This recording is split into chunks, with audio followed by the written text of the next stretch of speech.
Hi Krishna, welcome everybody.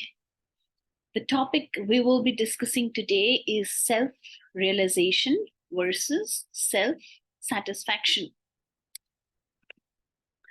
The way our body is composed, there is a soul and very subtle, and then there is a covering of the soul we call the body. Often we are very good at taking care of the body as we can perceive it.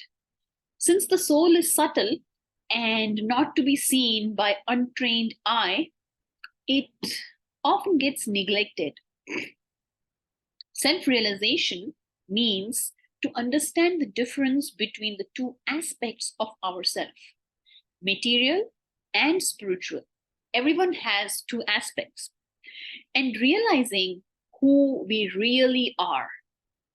The first step then would be to realize who we aren't, our conditioned habits that we think we are unconsciously.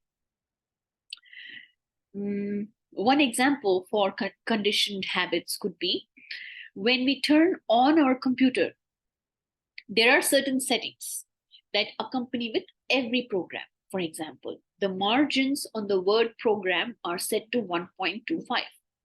If we don't know much about computers, we will think all our documents have to be written within the limits of these margins.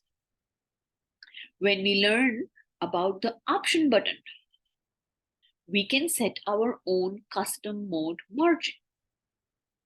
Similarly, in understanding the human mechanism, we can learn to recognize the programmed default mode, our habitual thinking that limits our life, and then search for the option buttons. Confusing our habits, our conditioned self, or programmed default system with our real self is the only thing that prevents us from moving towards natural compassion or self realization. There are needs of the body and there are needs of the soul. Taking care of the body, one may fall in the trap of neglecting the soul. And while taking care of the soul, one may neglect the body sometimes.